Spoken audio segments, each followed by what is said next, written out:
Bapa kami yang di surga, kami mengucap syukur pada malam hari ini. Kami berkumpul di tempat ini dengan hati yang penuh percaya, dengan hati yang penuh damai sejahtera. Kami merasakan kebaikan Bapa melawat kami, menjamah kami setiap pribadi ya Tuhan. Kami mau lebih lagi, dalam lagi mengalami lawatan Tuhan lewat kuasa firman-Mu ya Bapa, sehingga kami semakin bertumbuh di dalam kebenaran-Mu ya Tuhan. Kami mau belajar, oleh sebab itu dengan hati yang terbuka, dengan hati yang mau menerima berkat-Mu Tuhan, kami siap untuk menerima kebenaran firman-Mu.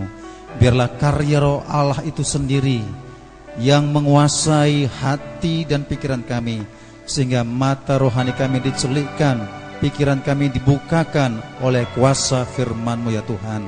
Urapi kami seluruhnya hadir pada malam hari ini, dan urapilah hamba-Mu yang akan menaburkan firman-Mu ya Bapa. Terima kasih Tuhan, kami siap untuk mendengarkan firman-Mu. Di dalam nama Tuhan Yesus kami bersyukur dan berdoa. Yang percaya bersama-sama katakan amin. Silakan duduk saudara-saudara. Ya, puji Tuhan. Malam ini kita bersyukur kita mengadakan ibadah Paskah khusus untuk pemuda-pemudi, walaupun dibuat KKR. Kalau KKR kesannya memang spektakuler, ada nuansa yang hiruk pikuk, yel-yel, ya. Nah, tapi itu bukan jadi persoalan. Tapi kalau kita mengerti etimologinya atau makna katanya, kandungan kata KKR adalah sebenarnya saudara bukan soal ritual ibadah, bukan soal pernak-pernik, bukan soal lampu yang kelap-kelip, bukan soal musik yang lengkap, mau keyboard, mau organ, mau biola, ya, bukan sound system yang bagus, ruangan bagus. Karena sesungguhnya arti KKR adalah kebaktian kebangunan rohani. Kebaktian kebangunan rohani itu bukan hanya nuansanya pada hari Minggu, bukan ibadah KPA, bukan ibadah mesbah dupa, atau ibadah-ibadah yang lain. Itu tergantung kita meresponnya. Bila Bapak Ibu meresponnya dengan penuh keyakinan, dengan penuh kepercayaan beriman kepada Tuhan, saudara akan dibangunkan iman saudara. Itu namanya kebangunan rohani. Yang dibangun itu rohaninya, ya, rohaninya mengalami proses kebangunan. Memang banyak KKR di luar. Kebangunan rohaninya hanya mungkin saja karena tidak tergembala dengan jelas. Kebangunan rohaninya sebatas waktu ibadah KKR. Ibadah KKR dia merasakan namanya tangisan, sukacita, damai sejahtera, tapi tidak dilanjutkan dengan ibadah-ibadah selanjutnya, maka kebangunan rohaninya hanya berlaku 2 jam, 3 jam, sudah selesai. Saudara-saudara, malam hari ini memang khusus ibadah kita adalah ibadah Paskah, kebaktian kebangunan rohani yang melanjutkan ibadah Paskah kita. Saudara tahu Paskah itu merupakan hari kebebasan, di mana bangsa Israel bebas dari perbudakan Mesir. Bukan 100 tahun, bukan 200 tahun, bukan 300 tahun, lebih kurang 400 tahun. 400 tahun itu bukan kondisi yang sebentar. Ini kondisi yang cukup lama, merusak semua pengetahuan keilahian mereka, pengetahuan teologisnya, ya, hubungan dengan Yahweh. Mereka rusak semua, sehingga ini sangat sulit untuk membangun iman mereka, atau disebut terjadi kebangunan rohani. Jadi Paskah itu saudara-saudara membuat umat Allah itu percaya kepada Tuhan, dibangun rohaninya. Itulah terjadi kebangunan rohani. Waktu itu Paskah terjadi. Walaupun judul kita adalah di sini, janganlah takut, Allah adalah satu-satunya penebus berhubungan dengan Paskah.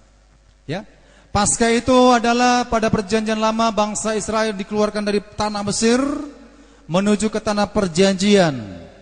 Kalau letaknya sekarang di Israel, tanah Kanaan itu. Tapi tanah perjanjian kekal abadi adalah di Yerusalem yang baru. Itu mereka betul-betul mengalami kelepasan ketika tulah ke-10 terjadi. Allah sudah memperingati Fir'aun lewat mujizat-mujizat, fenomena alam itu menunjukkan kekuasaan yang maha tinggi, tetapi hatinya mengeras, hatinya tidak terbuka, maka tidak terjadi kebangunan rohani pada Fir'aun dan bangsa-bangsa sekitar di Israel. Jadi ketika terjadi tulah yang ke-10 yaitu anak sulung mati semua. Anak sulung ini saudara bukan hanya sekedar anak sulung dari manusia, anak sulung dari ternak, peliharaan, mati semuanya. Seandainya anak sulung itu saudara-saudara adalah terjadi dalam satu rumah, kakeknya anak sulung, bapaknya anak sulung, mamanya anak sulung, dia juga anak tunggal, anak sulung, punya peliharaan si Pina, sulung, si Dogi, sulung, semua yang ada di rumah itu, saudara-saudara, kalau tidak diletakkan atau tidak ditaruhkan di ambang pintu dan tiang pintu itu tanda darah, maka seluruh isi keluarganya termasuk ternak-ternaknya mati semua. Jadi terjadilah lawatan Tuhan. Satu lawatan yang membinasakan, satu lawatan untuk membawa kebebasan. Lawatan yang mematikan itu adalah ketika bangsa Mesir tidak menerima tanda darah itu. Jadi ketika ada tanda darah itu, lawatan kematian tidak bisa menjamah bangsa Israel. Sama sekali tidak bisa. Karena sudah ada perjanjian, yaitu lewat perjamuan Paskah. Perjamuan Paskah harus dikorbankan anak domba yang tidak bercacat celah, korbankan. Dan memakan roti yang tidak bercampur dengan ragi, itulah Paskah. Jadi Paskah berhubungan perjanjian lama dengan perjanjian baru itu sudah ada hubungannya. Paskah perjanjian lama itu adalah suatu nubuatan akan terjadi Paskah dalam perjanjian baru. Amin. Kita kembali dalam inti tema pada kita pada hari ini, yaitu Yesaya. Bapak Ibu saudara-saudara, Yesaya 43 ayat 1 sampai 7 ini memang banyak kutipan kalau dibuat jadi satu tema cukup banyak, ya. Boleh temanya jangan takut, boleh temanya juga Allah menyertaimu, boleh juga temanya Allah adalah satu-satunya, boleh juga temanya adalah engkau berharga di matanya, banyak. Tapi tema yang pada malam hari ini supaya tidak mengembang ke kiri dan mengembang ke kanan, gitulah. Maka temanya adalah jangan takut. Amin. Nah, Bapak Ibu Saudara, kita baca firman Tuhan dalam Yesaya 43 ayat pertama sampai ayat yang ke-7. Saya baca ayat pertama ayat ganjil, Bapak Ibu Saudara-saudara baca ayat yang genapnya. Saya baca Yesaya 43 ayat 1 sampai 7. Tetapi sekarang beginilah firman Tuhan yang menciptakan engkau, hai Yakub, yang membentuk engkau, hai Israel. Janganlah takut, sebab aku telah menebus engkau. Aku telah memanggil engkau dengan namamu. Engkau ini kepunyaanku. Ayat 2.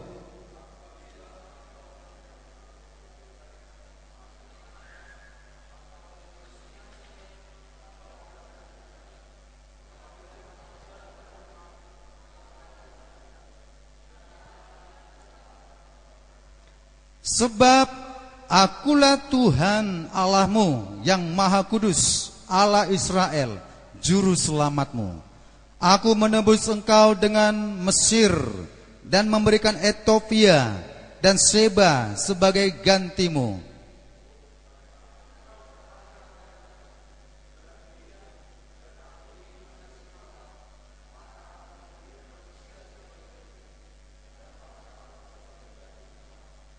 Janganlah takut, sebab aku ini menyertai engkau. Aku akan mendatangkan anak cucumu dari timur, dan aku akan menghimpun engkau dari barat.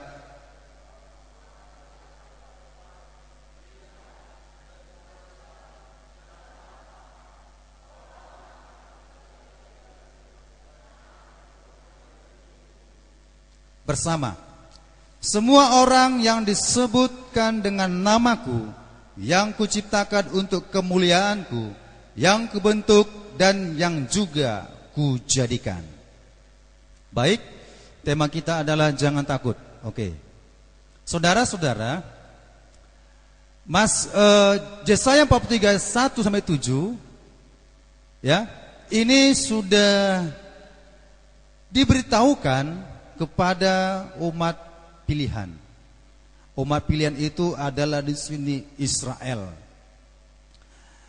Nah, kita kembali ke awal cerita adalah bahwasannya pesan Tuhan kepada Yakub, pesan Tuhan kepada Israel, jangan takut. Saudara, Bapak Ibu, pertama kali manusia yang mengalami ketakutan itu adalah Adam. Adam sudah diberikan Tuhan kasih karunia yang sungguh luar biasa. Dia diciptakan menurut rupa dan gambarnya Allah, tidak tercela, tidak ada noda dosa. Kita tahu sejarahnya Adam, manusia pertama, dan manusia yang kedua itu Hawa, diciptakan Tuhan Allah, itu segambar dan serupa dengan Allah. Tidak ada yang dapat mengganggunya, tidak ada dapat menguasainya, karena Allah selalu menyertainya. Komunikasi Allah itu lancar, tidak ada yang menghalanginya.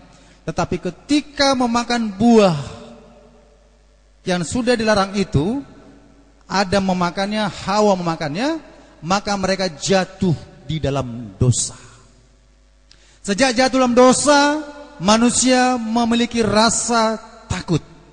Ini konteksnya adalah karena memang mereka berdosa. Tapi ini konteksnya karena adalah waktu itu Yakub mengalami banyak tantangan, peperangan, ya. Bercerita tentang kitab Yesaya atau kitab yang lain, itu Yakub itu kan seorang pejuang juga. Nah, jadi awal ketakutan itu muncul ketika manusia jatuh di dalam dosa. Dimakannya buah itu, maka jatuh dosa. Dan ketika Tuhan Allah berjalan-jalan di Taman Eden, Tuhan Allah berkata, Adam, di mana engkau Adam? Adam menjawab, aku takut Tuhan. Kira-kira begitulah bahasa sehari-harinya, ya. Aku takut Tuhan. Kalaulah ditanya kepada kita, di mana Pak Astu, misalnya saya lah, Pak Abe, saya jawab, saya takut Tuhan. Itu kan sudah gak nyambung. Jadi saudara, antara takut dengan iman itu bertentangan. Takut konotasinya itu adalah sudah bernuansa negatif. Bagi anak muda mikir, saya ini takut masa depan saya bagaimana, cita-cita saya jadi apa. Mungkin belum memiliki jodoh, jodoh saya siapa, siapa marganya, buru apa, apakah warga setempat atau warga asing, kan gitu. Mungkin juga takut dengan suasana yang gelap, takut banyak hal. Itu memang kodrat kita. Bila manusia tidak memiliki rasa takut, berarti tidak normal. Haleluya. Kita manusia punya rasa takut. Kristen di Irak, saudara-saudara, banyak ketakutan. Takut kenapa? Takut dibunuh oleh ISIS. Memang kenyataannya banyak yang dibunuh. Kristen yang ada di Cina juga banyak ketakutan. Takut dibunuh. Karena apa? Karena pemberitaan Injil. Ya, siapa sih tidak takut?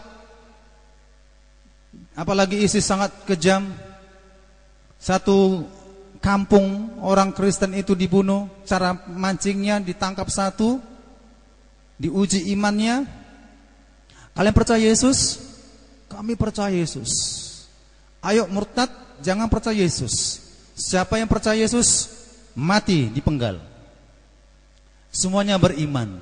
Tapi coba bayangkan saudara-saudara, diambil satu orang diseret ke depan sebagai contoh, diikat tangannya ke belakang, diambil pedang dengan menyebut nama Allah mereka, ya, langsung di situ ditebas, putus begitu. Bagaimana respon kita? Pada saat itu kita takut, pasti takut. Siapa yang tidak takut? Tapi kita nanti kembali kepada kebenaran firman Tuhan. Mengapa mereka tidak takut? Gereja mula-mula demikian. Mereka juga mengalami ketakutan. Tetapi ketika diperhadapkan tawar-menawar, pilih mana? Pilih iman atau takut? Mereka tetap memiliki iman. Sehingga ketakutan itu pudar semuanya dan tidak dialaminya. Saudara, dalam Alkitab ini dikatakan, ya, tetapi sekarang beginilah firman Tuhan yang menciptakan engkau, hai Yakub. Perhatikan perkataan hai Yakub.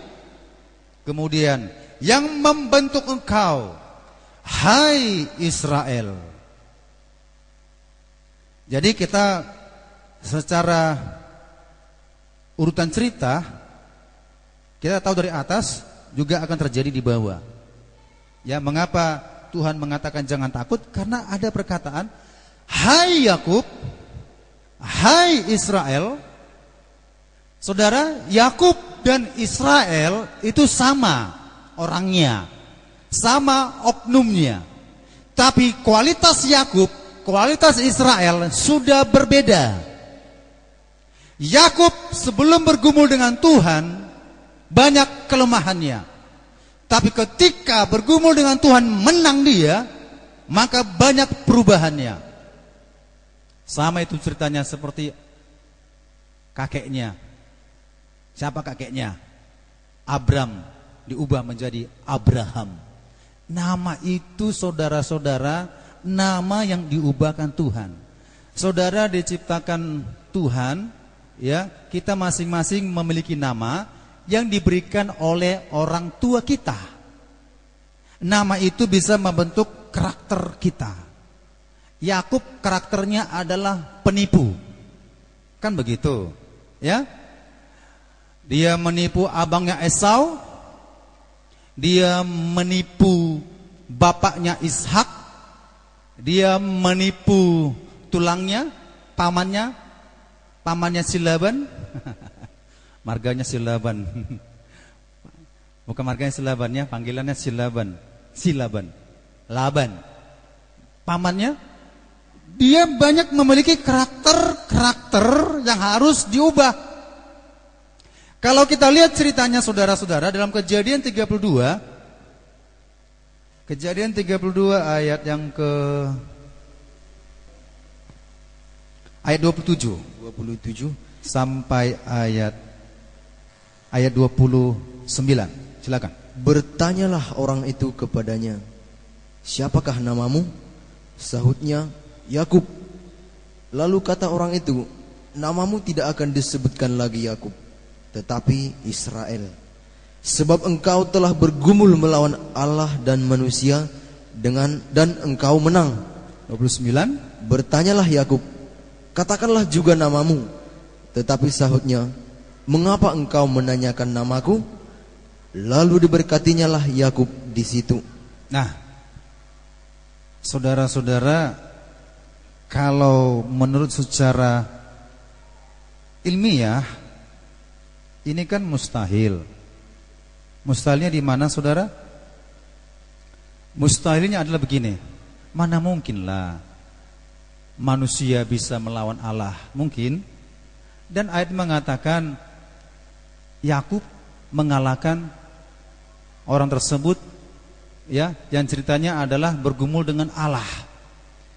Seolah-olah bergumul dengan Allah itu bertinju, bergulat, menghantam ke kiri, hantam terus, das, begitu, ya.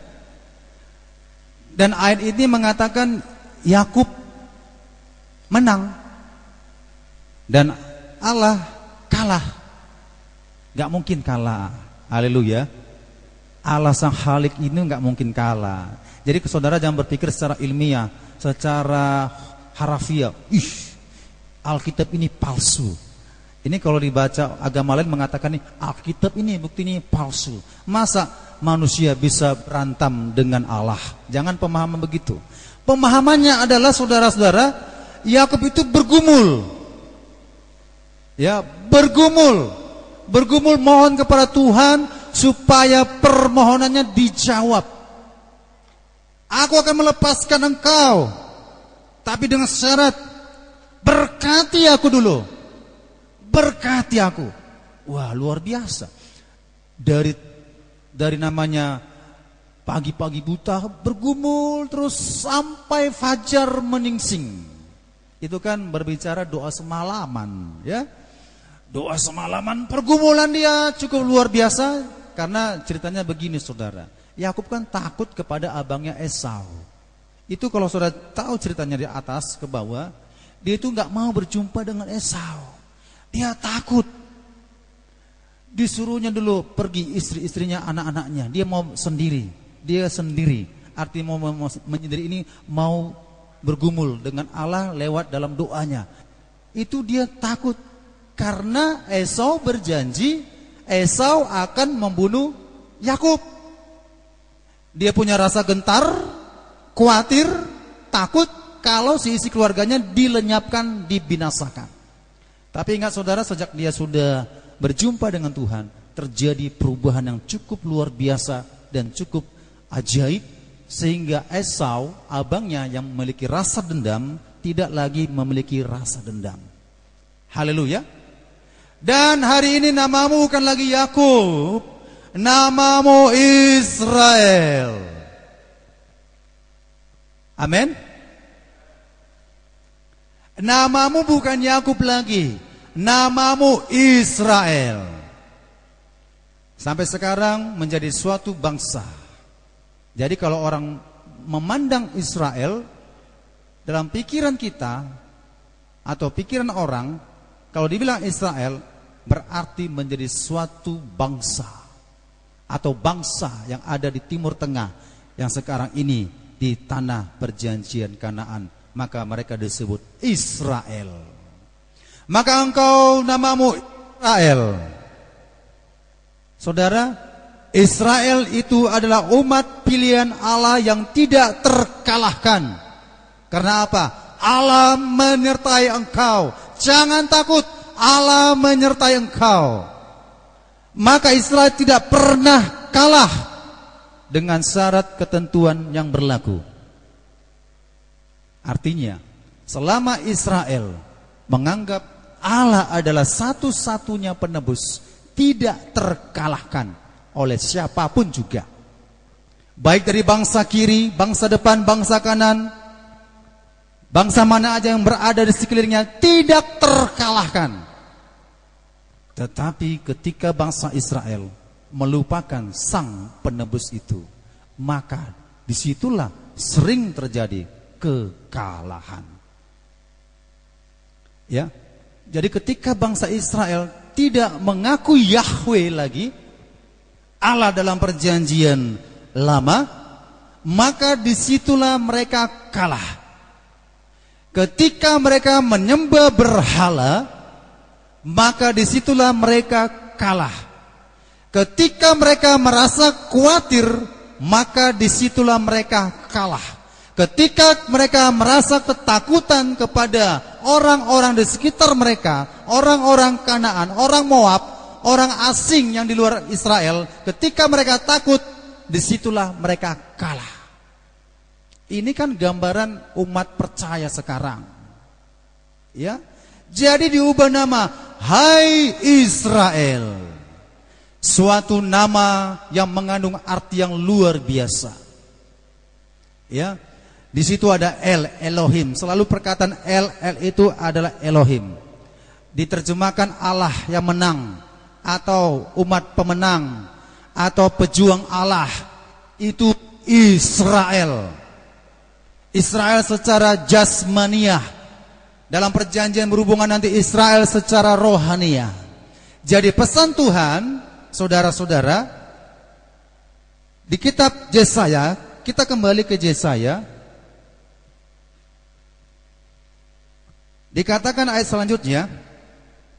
Jadi saudara harus pahami, Yakub dan Israel oknum yang sama, tetapi karakter yang sudah berubah. Jangan takut, sebab aku telah menebus engkau. Aku telah memanggil engkau dengan namamu. Engkau ini kepunyaanku. Jangan takut, sebab aku telah menebus engkau. Menebus, saudara, berarti memiliki utang. Sebab aku telah menebus engkau. Kita kembali cerita kepada bangsa Israel. Israel sudah diperbudak lebih kurang 400 tahun. Kalau Alkitab menggenapkan 430. 400 tahun itu sudah nubuatan. Mereka diperbudak oleh suatu bangsa yang dikenal penyembah berhala. Berhala dalam bahasa Ibrani itu artinya tidak bernilai, tidak ada artinya. Tapi kenapa orang menyembah berhala? Itu sama dengan goblok, bodoh, tolol, kan begitu. Ya, kalau di bahasa Ibrani itu berhala itu artinya ya tidak berharga, nilainya tidak ada apa-apa, begitu. Nah, ketika mereka diperbudak, paradigma mereka ya sudah tidak percaya lagi kepada Allah Yakub, atau disebut dari ketertunggalan Allah Abraham, Allah Ishak, Allah Yakub. Mereka diperbudak oleh Mesir. Ini ceritanya mengapa disebut penebus. Israel ditebus. Nah, datang Musa. Musa berjumpa dengan Tuhan. Musa bertanya di Gunung Sinai itu, dikatakan, siapa engkau? Tuhan Allah berkata, aku adalah aku. Nama Tuhan, nama manusia berbeda. Jangan disandingkan, disamakan arti nama manusia dengan nama Sang Halik. Tidak boleh disandingkan. Karena saking maha kudusnya, mengucapkannya pun tidak boleh dengan sembarangan. Itu perjanjian lama. Maka nggak boleh disandingkan. Nama saya tidak boleh disandingkan dengan nama Yahweh Elohim. Karena nama yang maha tinggi itu siapa? Aku adalah aku. Aku adalah aku.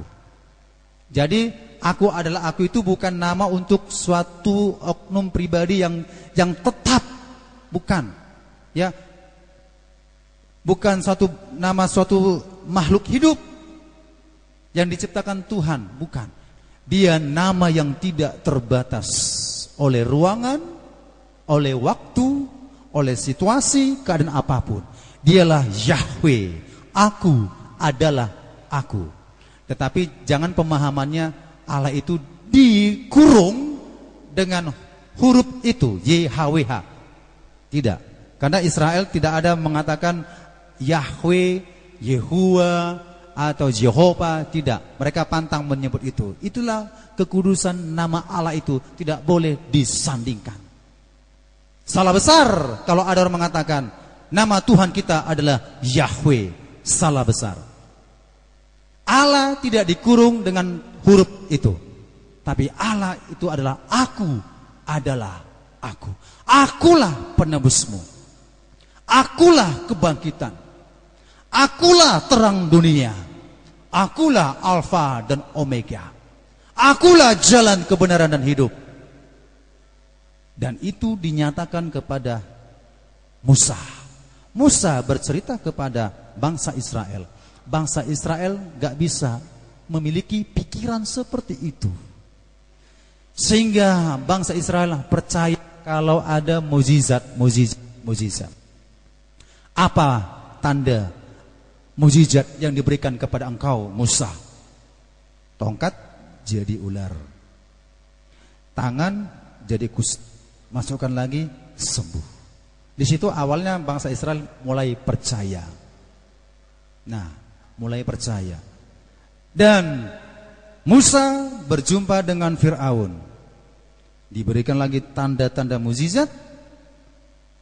Fir'aun tidak percaya karena dukun-dukunnya juga bisa mengadakan mukjizat. Itulah pertama, air menjadi darah. Enggak percaya juga. Terus kata belalang, bara, hujan es, hujan api, sampai tulah yang ke-10. Itu kan peringatan Tuhan. Ya, pada tulah ke-9 terjadi kegelapan. Itu aja sudah nampak perbedaan.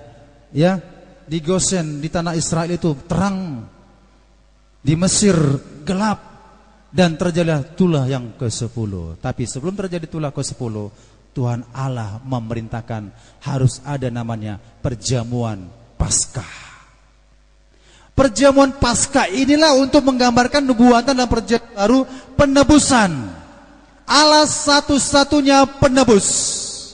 Jadi kalau ada mengatakan Allah Maha Penebus, harus jelas apanya ditebus. Kalau ada orang mengatakan Allah Maha Kasih, harus jelas mana kasihnya. Kalau dikatakan Allah Maha Penyayang, harus jelas mana penyayangnya. Allah adalah penebus. Lewat Musa, maka bangsa Israel ditebus. Tapi ingat, ada syaratnya, harus melakukan perjamuan Paskah. Kalau tidak melakukan perjamuan Paskah, mati. Berarti ada hubungan perjanjian dengan Tuhan Allah. Kalau tidak ada perjanjian dengan Tuhan Allah, mati. Inilah maka disebut, jangan takut, aku telah menebus engkau. Telah menebus engkau. Dalam perjanjian baru, saudara-saudara, dalam Alkitab berkata 1 Petrus 1 ayat 18 sampai 19. Ya, silakan baca. Sebab kamu tahu bahwa kamu telah ditebus dari cara hidupmu yang sia-sia, yang kamu warisi dari nenek moyangmu itu, bukan dengan barang yang fana, bukan pula dengan perak atau emas, melainkan dengan darah yang mahal, yaitu darah Kristus, yang sama seperti darah anak domba yang tak bernoda dan tak bercacat. Saudara perhatikan, ada perkataan di situ, domba yang tak bernoda dan tak bercacat, dan darah yang mahal. Yesus adalah domba Paskah kita dalam versi perjanjian baru. Kita hidup dalam perjanjian baru.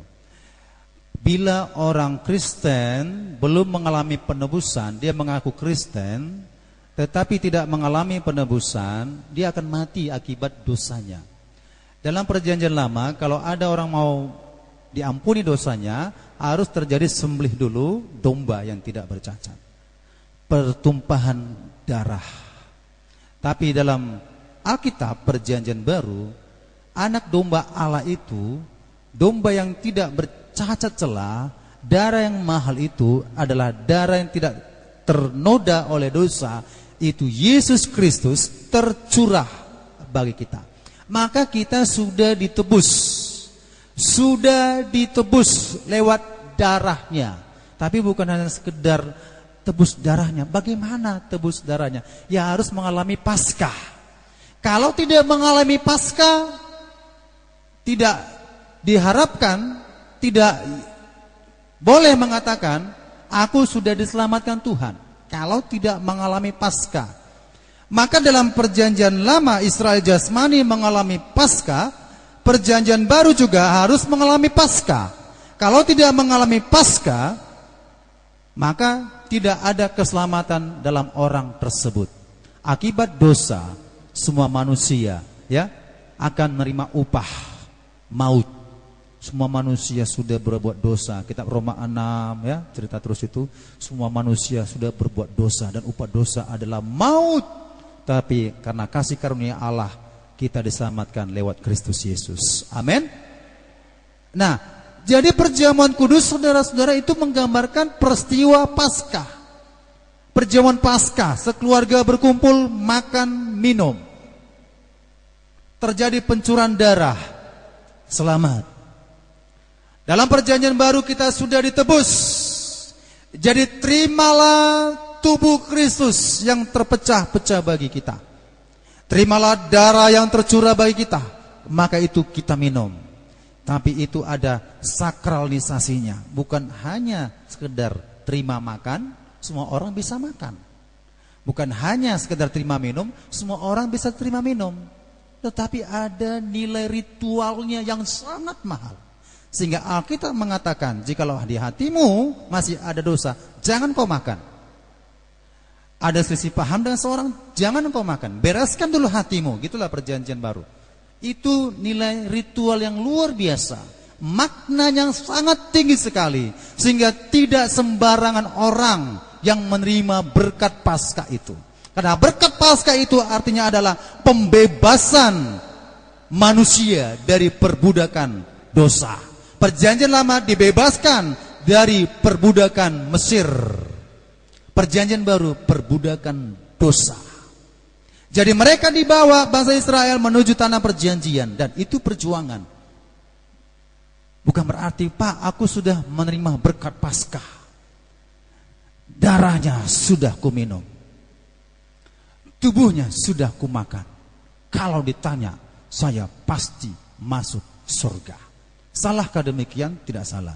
Tapi ingat, ada namanya pengiringan waktu yang cukup panjang. Berkata masuk surga, itu bukan 1 detik begini kita katakan, masuk surga.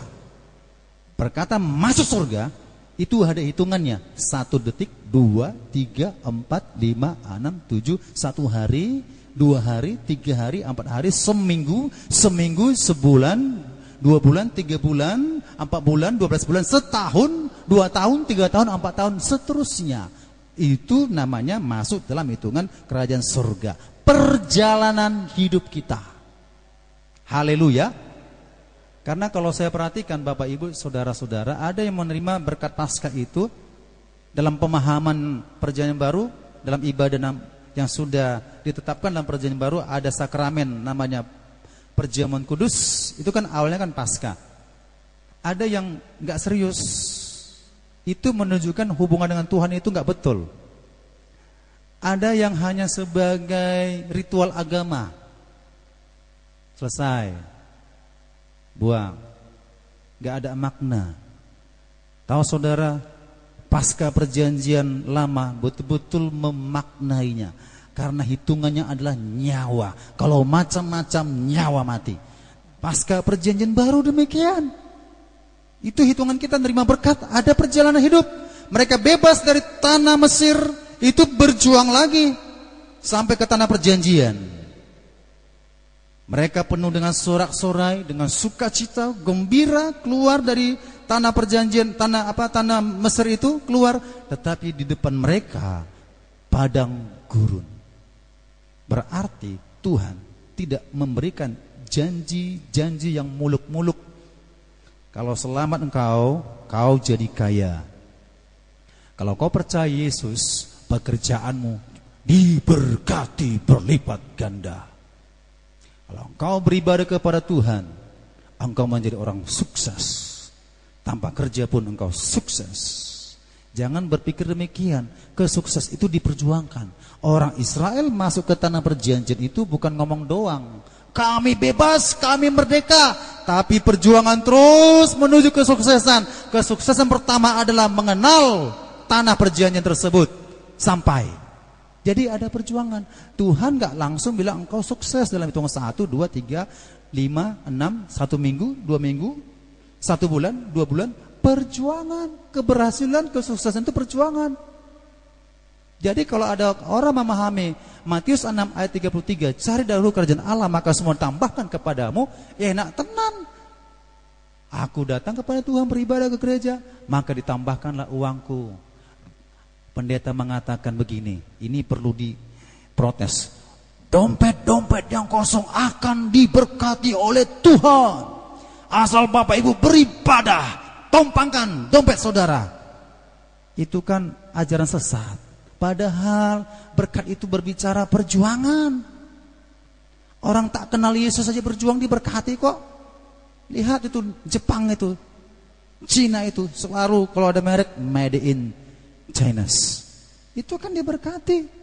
Secara logika aja orang berjuang pasti diberkati. Kalau ada orang berkata, aku anak Tuhan, pasti diberkati tanpa perjuangan, itu mistik namanya.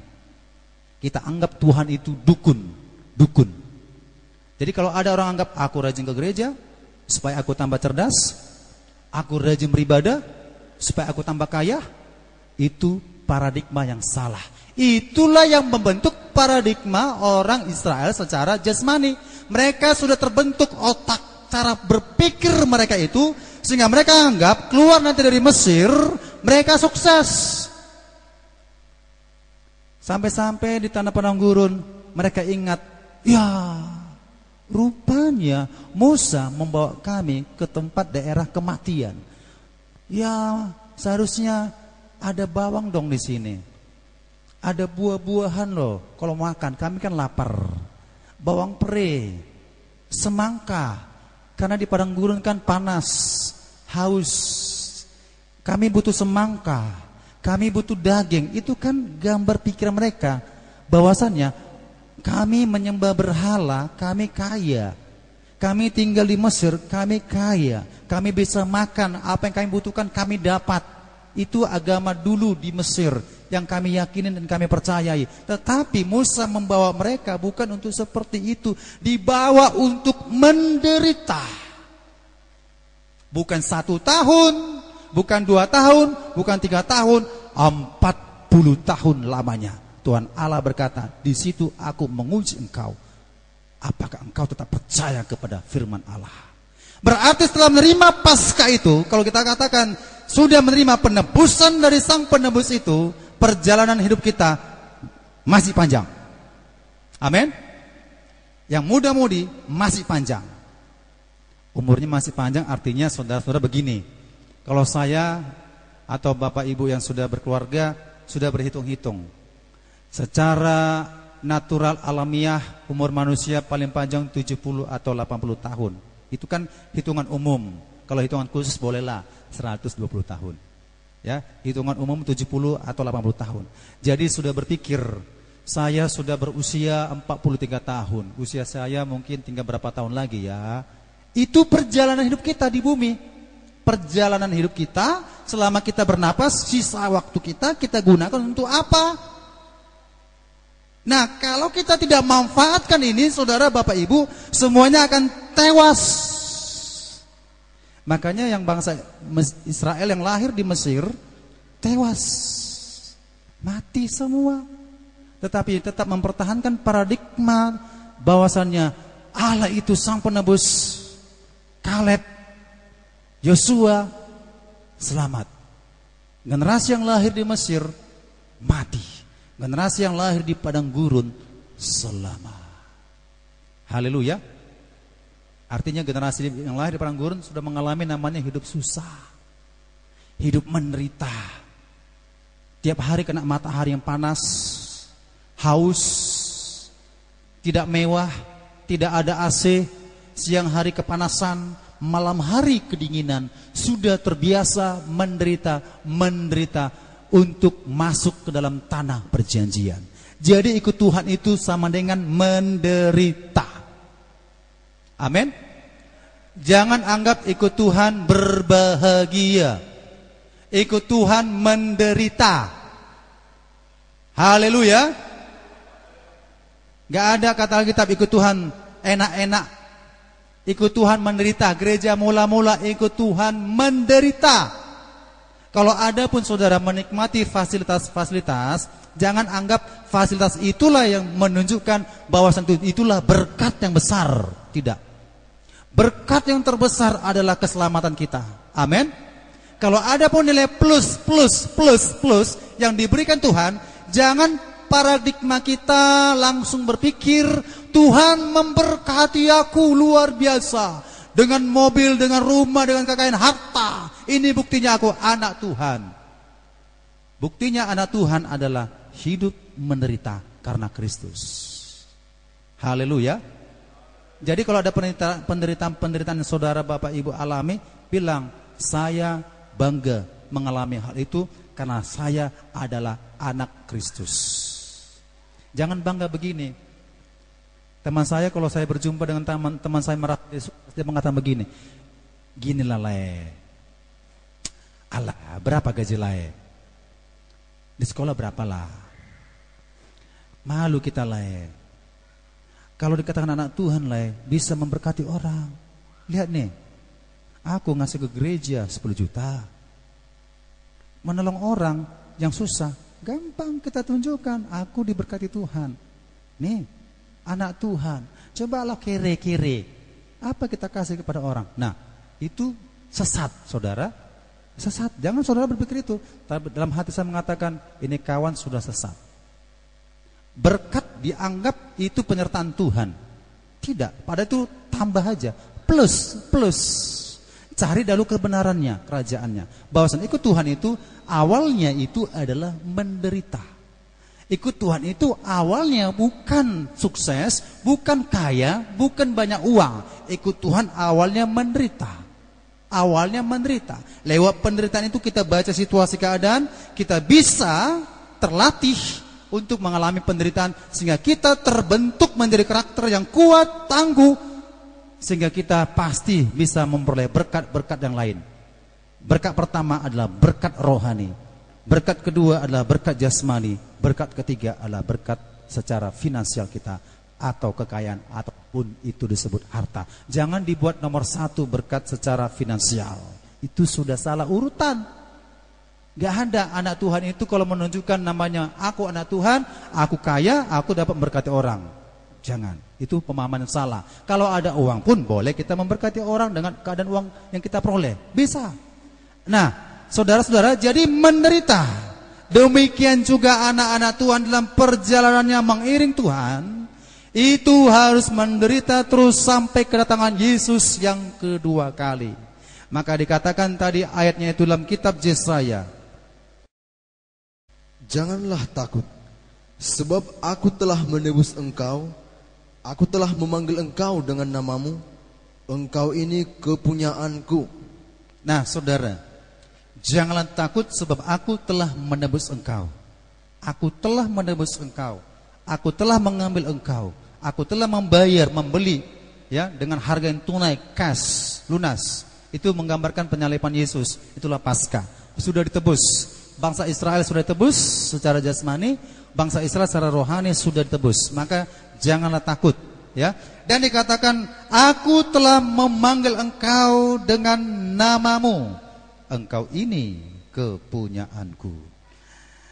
Aku telah memanggil engkau dengan namamu, aku telah memanggil engkau dengan namamu.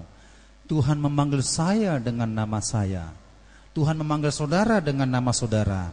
Tetapi arti namanya memanggil ini saudara-saudara, saudara harus memahami, ya, bukan berarti orang-orang yang dipanggil itu Tuhan tahu berarti diselamatkan. Tidak. Yang disebut dikatakan di sini saudara, Bapak Ibu, aku telah memanggil engkau dengan namamu, engkau ini kepunyaanku. Aku telah memanggil engkau dengan namamu. Kita lihat dulu kitab Keluaran 33. Keluaran 33 ayat 12. Ayat 12. Ya, silakan. Lalu berkatalah Musa kepada Tuhan, memang engkau berfirman kepadaku, suruhlah bangsa ini berangkat, tetapi engkau tidak memberitahukan kepadaku siapa yang akan kau utus bersama-sama dengan aku.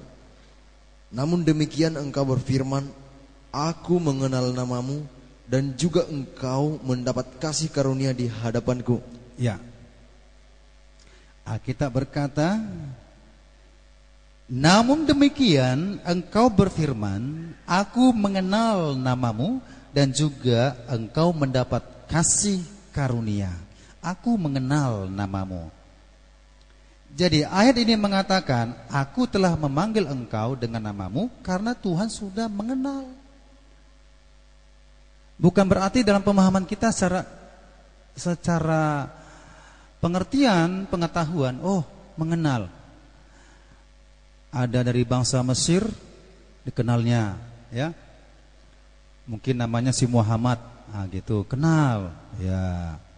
Ada di Indonesia, di Jawa sana, Tuhan mengenal Siti Khadijah, ya, si Siti.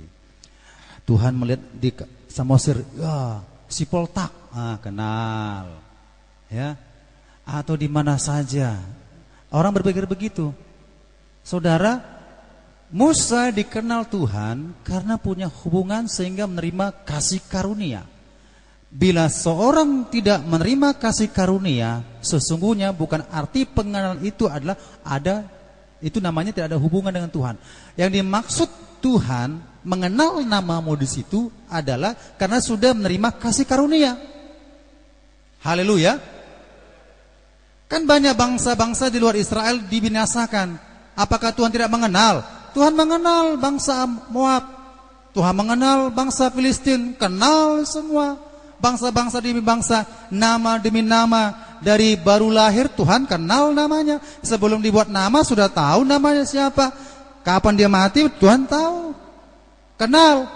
Tapi bukan kenal pemahamannya seperti yang dikatakan secara pengetahuan, tapi ini sudah menerima kasih karunia. Kalau Yakub tidak menerima kasih karunia, maka Tuhan sesungguhnya tidak ada hubungan, tidak kenal. Arti makna kenal ini cukup dalam, Bapak Ibu Saudara. Aku mengenal namamu. Ya, mengenal nama saya. Astu, asini rohani Tuhan. Gitu ya. Kenal. Kalau di sekolah Pak Asisten Tuhan. Nah, kenal. Mudah dihafal. Kenal, bukan berarti kenal itu seperti itu, Saudara, Bapak Ibu. Saudara dikenal Tuhan. Pemahamannya dua. Dikenal tanpa ada kasih karunia, dikenal karena ada kasih karunia. Fir'aun dikenal, tidak ada kasih karunia, habis. Esau dikenal, tidak ada kasih karunia, jadilah bangsa-bangsa penyembah berhala. Kain dikenal, tapi tidak mendapat kasih karunia. Jadi saudara, yang dikenal Tuhan yang mana? Yang mau dapat kasih karunia atau sama sekali tidak dapat kasih karunia? Jadi Israel mendapat kasih karunia, aku menyebut namamu. Mendapat kasih karunia, sudah ada penyertaan Tuhan. Jangan takut, aku penebusmu. Jangan takut, namamu ada kasih karunia. Asini rohani Tuhan. Gitulah bahasa Batak. Kasih karunia. Nah, jadi saudara-saudara, ini berhubungan dengan Matius 7:23. Ya. Pada waktu itulah aku akan berterus terang kepada mereka dan berkata, aku tidak pernah mengenal kamu. Enyahlah daripadaku, kamu sekalian pembuat kejahatan. Kalau dilihat ayat ini perbandingan dengan ayat yang tadi, ayat ini berkata, Tuhan berkata, aku tidak pernah mengenal kamu. Saya ulang, Yesaya 43 berkata, aku telah memanggil engkau dengan namamu. Di sini dikatakan, aku tidak pernah mengenal kamu. Kalau Yesaya 43 ayat yang pertama di sini katakan, aku telah memanggil engkau dengan namamu, itu karena sudah mendapat kasih karunia. Tidak ada dikatakan tidak mengenal. Aku mengenal namamu. Tapi di ayat Matius 7 ayat 23, aku tidak pernah mengenal kamu. Rupanya saudara-saudara, nama itu kalau tidak ada kasih karunia Tuhan, tidak ada kandungan makna nama kasih karunia Tuhan, berarti dienyahkan oleh Tuhan. Mengapa Yakub dan Israel memiliki nama kasih karunia Tuhan? Karena memiliki hubungan yang intim dengan Tuhan. Yakub bergumul semalam-malaman. Itu menunjukkan hubungan dengan Tuhan. Bukan adu jotos, ya.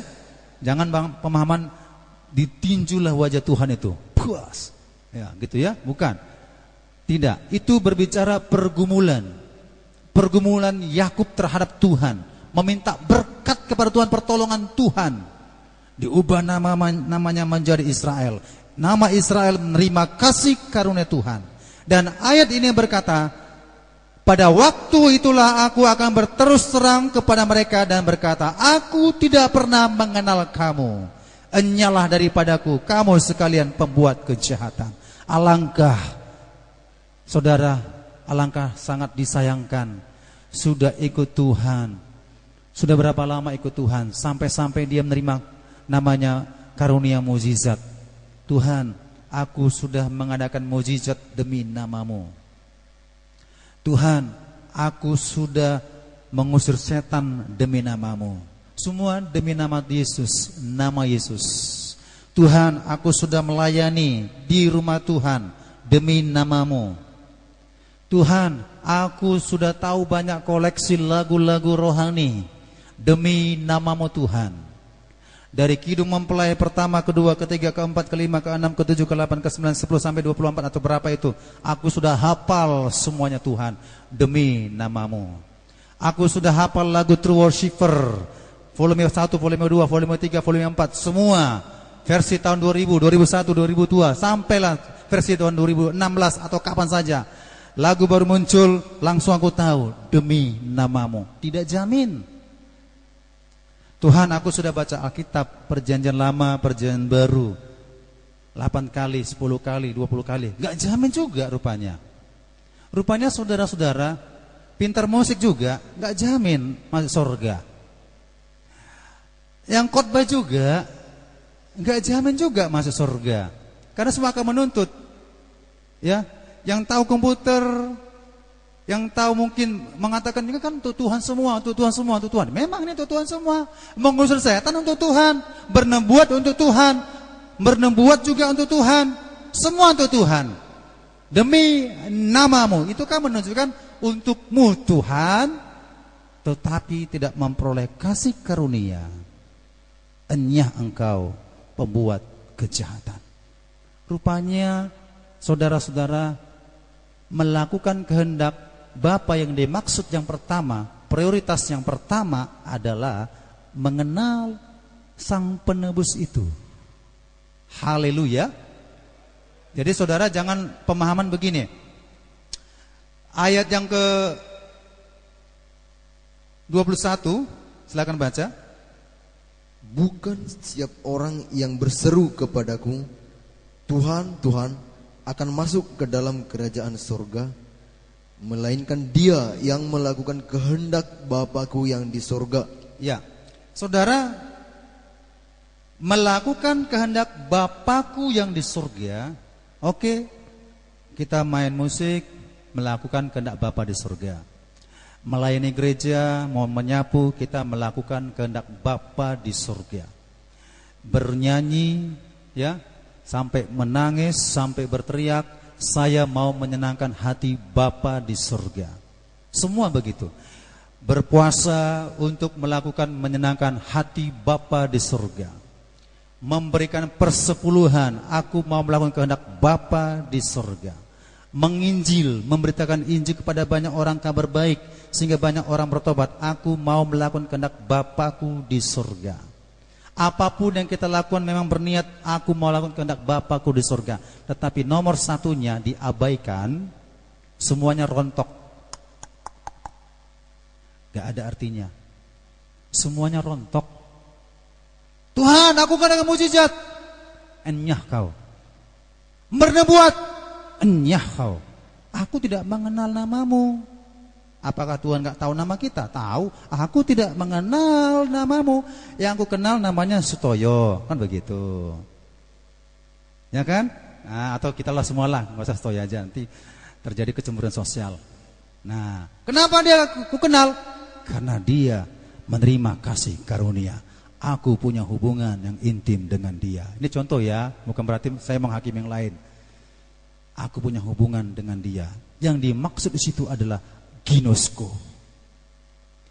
Kalau pengenalan akan Tuhan hanya biasa-biasa dengan motif memang kita mau melakukan kehendak Bapa, tapi kehendak Bapa yang pertama itu diabaikan. Tuhan Allah berkata, aku tidak mengenal engkau. Salahkah memberikan persepuluhan? Tidak salah. Salah main musik untuk Tuhan? Gak salah. Salahkah beribadah? Gak salah. Salahkah mengadakan KKR ini, ibadah kita ini? Gak salah. Gak ada yang salah. Tidak ada salah itu. Tapi yang salah melakukannya tanpa menerima kasih karunia, itu jahat. Haleluya. Bahaya kan? Sangat bahaya. Jadi kalau saya masuk ke gereja, saudara-saudara, bukan gereja kita saja, kalau saya masuk ke perayaan-perayaan Natal, undangan atau apa, langsung saya berpikir, bagus sekali suaranya ya, tapi sayang tidak mengenal sang penebus itu. Ya habis. Dalam hati berdoalah. Pengkhotbah juga, Yahweh, ini Yahweh, semua Yahweh, Yahweh, Yahweh. Langsung di hati saya mengatakan, gak ada ginoskonya. Ya, dia mau melakukan kehendak Bapa, tapi pertama dia udah salah. Dia nyanyi bagus, worship mantap, tapi tidak ada ginoskonya, tidak ada pengenalannya pada Tuhan. Ayo. Itu kan suatu tindakan yang jahat, bukan karena membunuh, merampok, tidak. Kejahatan yang pertama itu tidak mengenal Tuhan Allah, tidak menerima kasih karunia. Nuh bergaul intim dengan Allah, menerima kasih karunia. Abraham bergaul intim dengan Allah, menerima kasih karunia. Semua dikenal oleh Allah, tapi tidak dikenal oleh Allah kalau tidak mendapat kasih karunia. Amin. Pemuda-pemudi di sini tidak dikenal Allah kalau tidak mendapat kasih karunia.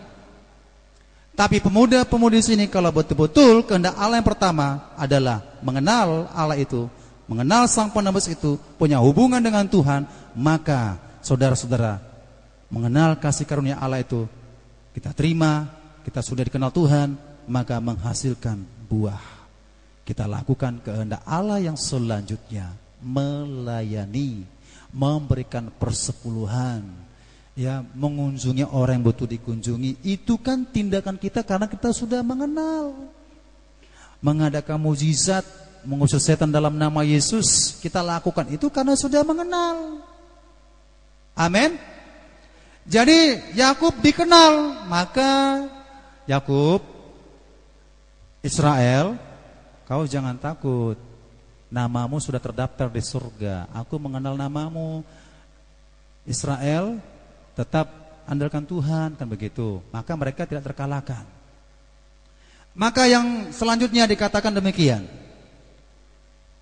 engkau ini kepunyaanku. Kalau diurutkan ini tadi saya nggak urutkan ya. Nah, jangan takut karena memang sudah ditebus. Yang kedua karena sudah dikenal namanya. Kemudian karena disebut juga kepunyaanku. Kepunyaanku ini saudara-saudara dalam 1 Petrus. Oke, silakan baca 1 Petrus 2 ayat yang ke-9. Tetapi kamulah bangsa yang terpilih, imamat yang rajani, bangsa yang kudus, umat kepunyaan Allah sendiri, supaya kamu memberitakan perbuatan-perbuatan yang besar dari Dia yang telah memanggil kamu keluar dari kegelapan kepada terangnya yang ajaib. Ayat 10. Kamu yang dahulu bukan umat Allah, tetapi yang sekarang telah menjadi umatnya, yang dahulu tidak dikasihani, tetapi yang sekarang telah beroleh belas kasihan. Iya, janganlah takut karena kita sudah kepunyaan Allah. Tapi saudara harus pahami kepunyaan Allah ini bagaimana. Tetapi kamulah bangsa yang terpilih, imamat yang rajani, bangsa yang kudus, umat kepunyaan Allah sendiri. Ini kan berbicara eklesia. Eklesia dalam bahasa Yunani, ya, kemudian bahasa Inggris church, kemudian bahasa Portugis igreja, muncullah istilah-istilah itu, berarti gereja itu adalah kepunyaan Allah. Dan ini adalah gambaran Israel rohani. Kepunyaan Allah, atau sudah disebut juga ditunangkan dengan satu suami, yaitu Yesus Kristus. Itu sudah kepunyaan Allah. Kalau tidak tergembala di gereja, itu enggak kepunyaan Allah. Karena ini umat, kamulah bangsa yang terpilih. Ini konotasi kalimat ini sudah suatu himpunan yang besar. Karena Yakub berbicara satu, Israel berbicara tentang himpunan yang besar. Haleluya. Kalau Israel itu kepunyaan Allah, itu sudah berbicara konteksnya adalah pemahaman, bukan 1, 2, 3 orang. Tapi dari seluruh 12 keturunan Yakub itu Israel. Maka itulah kepunyaan Allah dan menjadi satu kawanan yang digembalakan oleh Musa. Jadi kalau ada orang berkata aku kepunyaan Allah, tetapi tidak ada penggembalaan yang jelas, jangan katakan aku kepunyaan Allah. Itu akan dibuang oleh Tuhan. Karena Tuhan Allah akan memisahkan antara domba dan kambing. Kambing itu tidak mau digembalakan. Domba pasti namanya gembala. Gembala yang agung, gembala lokal. Nah, ini adalah namanya himpunan. Kamu adalah bangsa yang terpilih, imamat yang rajani, umat kepunyaan Allah. Sudah dimiliki oleh Allah, tapi kriterianya saudara itu masuk dalam himpunan umat kepunyaan Allah, sudah dalam himpunan yang besar, maka itu disebut gereja.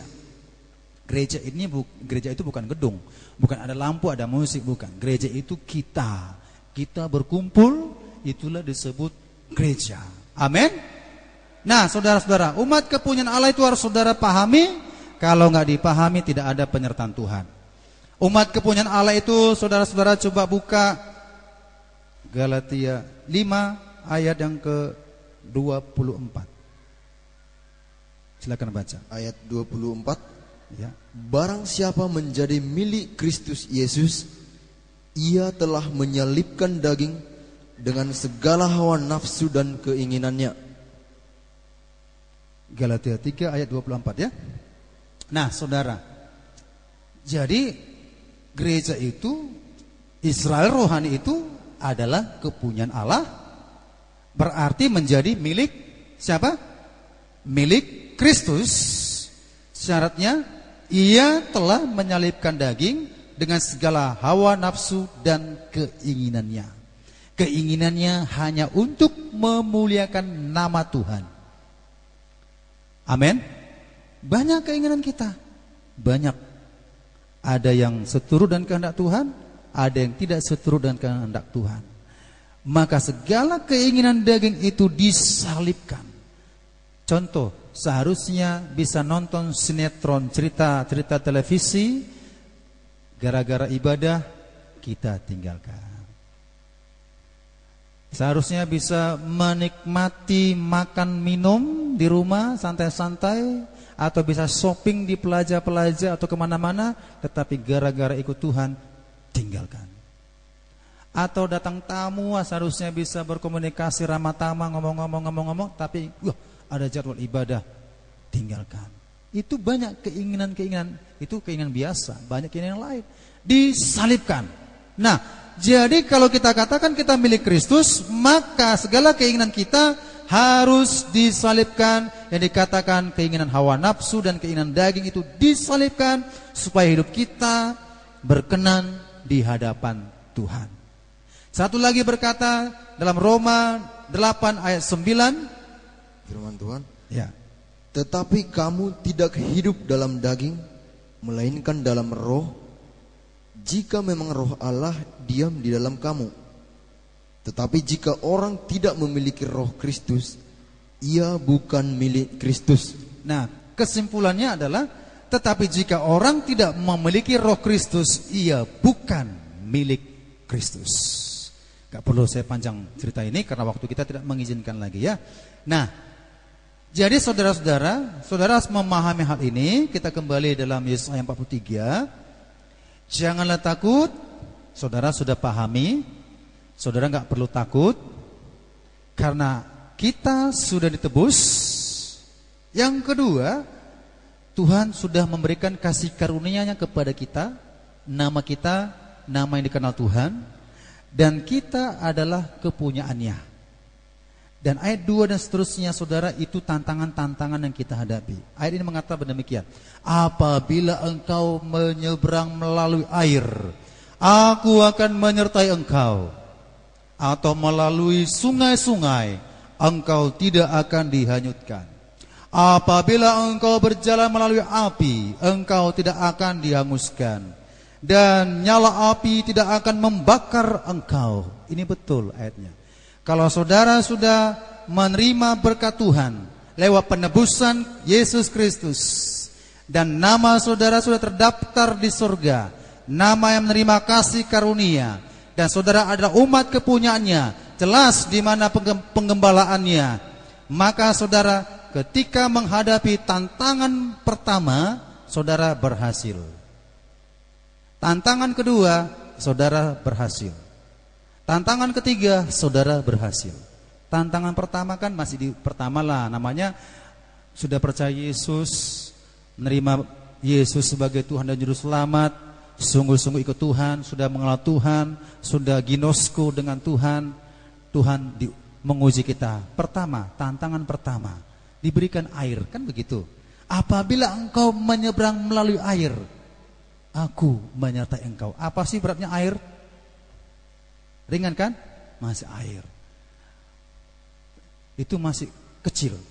Dinaikkan lagi. Atau melalui sungai-sungai, engkau tidak akan dihanyutkan. Masuk lagi sungai. Rendah, selutut, naik. Terus kalau nggak pandai berenang, tenggelam, ya kan? Nah, itu kan berbicara tantangan. Kalau nggak bisa menguasai dirinya, tidak mahir untuk berenang bersama-sama dengan Tuhan, tenggelam. Ini Tuhan mengatakan, aku menyertai engkau. Tapi sungai di sini saudara sudah berbicara skill, kemampuan, sudah kuat berhubungan dengan Tuhan. Kalau anak-anak kecil kan belum tahu kali lah sama orang tua, paling papa, mama begitu kan. Nah, jadi Tuhan berikan ujian-ujian. Gak mungkin ujian itu gak ada jalan keluar. Jadi kalau kita sudah mengalami namanya penebusan, Tuhan mengenal nama kita dan kita kepunyaannya, maka Tuhan akan menguji kita. Ini kan berbicara ikut Tuhan, sukar, tantangan, rintangan banyak yang kita hadapi. Tantangan pertama ringan saja, air biasa. Tantangan kedua, sungai. Saudara kalau nggak punya kemahiran untuk menyeberang sungai, saudara akan tenggelam, terbawa arus. Demikian juga sungai-sungai ini, banyak sungai-sungai masalah yang kita hadapi. Kalau saudara tidak punya skill untuk berenang bersama-sama dengan Tuhan, maka akan terhanyut. Berarti sungai itu diajari kita untuk memiliki kemampuan berenang. Amin. Makanya harus belajar berenang. Ya, kalau nggak bisa berenang, terbawa arus. Ini arti makna rohani. Saudara harus bisa berenang, sehubungan dengan Tuhan, berhubung terlatih menghadapi masalah, kuat, terlatih menghadapi problem, tetap kuat. Saudara pasti menang. Jangan takut. Amin. Dan gak sampai di situ. Kalau berenang gampang lah Pak, bisa lah berenang, bisa. Tuhan berikan lagi tantangannya selanjutnya. Apa katanya? Apabila engkau berjalan melalui api, engkau tidak akan dihanguskan, dan nyala api tidak akan membakar engkau. Ini kan tantangan cukup luar biasa. Sampai-sampai kita berkata, Tuhan, masalahku besar sekali. Padahal Tuhan itu lebih besar. Kalau kita sadari Allah itu selalu menyertai kita, maka masalah kita itu pasti diberikan jalan keluar. Tantangan selanjutnya paling besar adalah melewati api. Siapa yang bisa melewati api? Pemadam kebakaran bisalah, bisa pakaian anti api. Tapi orang nggak pakai anti api, terbakar hangus. Maka Tuhan memberikan suatu anti api bagi kita bersama-sama dengan Tuhan, sehingga Sadrak, Mesak dan Abednego tidak terbakar. itulah pengujian yang cukup besar secara pemikiran dan logika manusia. Artinya saudara, Tuhan berkata, jangan takut. Apapun yang dihadapi, perkara kecil, sedang, besar, dan sangat besar, aku tetap menyertai engkau. Amin. Aku tetap menyertai engkau. Kalau kita baca lagi seterusnya panjang cerita, karena waktu tidak mengizinkan. Nah, saudara, jadi kesimpulannya memang selalu dikatakan jangan takut. Saudara selidiki perjanjian lama sampai perjanjian baru. Jangan takut, janganlah takut. Jangan takut itu tercantum jumlahnya 365 ayat. Berapa ayat? 365 ayat. 1 tahun berapa hari? 365. Itulah penyertaan Tuhan. Tidak ada alasan kita takut. Amin. Tidak ada alasan takut. Takut gak dapat kerjaan. Takut tidak makan hari ini. Takut tidak dapat jodoh. Takut bagaimana nanti aku kerja, dipecat atau tidak dipecat. Saudara, Alkitab berkata dari perjanjian lama sampai perjanjian baru, banyak kutipan-kutipan di situ. Kalau dijumlahkan semua berkata 365 itu berkata di situ paling banyak. Jangan takut. Jangan takut, janganlah takut, janganlah khawatir, janganlah bimbang, semua di situ sudah dikategorikan jangan takut 365 hari. Besok kita masuk hari besok, kita sudah berpikir jangan takut. Besoknya lagi, jangan takut. Besok Minggu, jangan takut. Senin, jangan takut. Selasa, jangan takut. Rabu, jangan takut. Dan seterusnya sampai kedatangan Tuhan, jangan takut. Takut apa? Banyak hal yang saudara alami di tengah-tengah badai gelombang. Baik itu dalam pencobaan melewati air, baik itu pencobaan melewati sungai, baik itu melewati namanya api. Jangan takut. Aku menyertai engkau. Amin. Saya kasih satu contoh cerita tentang murid Yesus yang ketakutan ketika berada di danau itu ya, kitab Matius 24 atau Matius berapa itu, sampai-sampai murid Tuhan sudah kenal Tuhan, sudah berhubungan, sudah kenal secara ginosko, memang mereka sudah kenal, tetapi melupakan ginosko itu ketika Yesus berjalan di atas danau itu. Yesus memanggil Petrus, Petrus, jalan engkau, kan gitu. Tapi sebelum memerintahkan jalan kan murid-muridnya ketakutan semuanya, takut hantu. Yesus dibilang hantu. Petrus, kemarilah. Murid-muridnya takut. Petrus berbisik, hei Yohanes, hantu. Petrus, kemarilah, aku Yesus. Petrus ngomong sama Yakobus, Yakobus, hantu. Oh, hantu. Si Andreas juga mikir, iya, hantu. Petrus, kemarilah. Semua orang punya pikir hantu. Nah, yang satu lagi, itu Tuhan. Bukan, hantu. Tuhan, hantu, Tuhan, hantu. Bertentangan pola pikir mereka. Karena apa? Rasa takut itu membuat pikiran negatif. Rasa takut itu membuat kekhawatiran. Rasa takut membuat ketidakpercayaan segala janji Allah. Yesus mengatakan, aku Tuhan. Murid Yesus mengatakan, hantu. Tuhan, hantu. Tuhan, bingung semuanya. Jadi saudara, rasa takut itu bertentangan dengan iman. Jadi hadapilah dunia ini, tantangan ini, jangan ada rasa takut. Kalau rasa takut itu ada, berarti melupakan janji-janji Tuhan. Wahyu 21 ayat 8 mengatakan, orang-orang penakut tidak masuk dalam kerajaan surga. Jadi kita tidak diharapkan menjadi pribadi yang takut, tetapi kita menjadi pribadi yang berani menyatakan saya adalah umat pemenang. Amin. Jadi jangan takut. Haleluya. Karena ketakutan itu saudara mengalahkan iman. Imanlah yang harus mengalahkan ketakutan dan mengalahkan dunia ini. Ya, namanya manusia pasti takut. Maka Alkitab mengatakan, serahkanlah segala kekhawatiranmu, serahkanlah segala kecemasanmu, serahkanlah semua rasa ketakutanmu. Serahkan, memang takut. Saya juga takut kalau nggak ada Yesus. Haleluya. Ingat saudara, Tuhan menyertai kita karena Tuhan mengenal kita, karena Dia menebus kita, karena kita adalah kepunyaannya. Haleluya. Demikian firman Tuhan. Tuhan Yesus memberkati.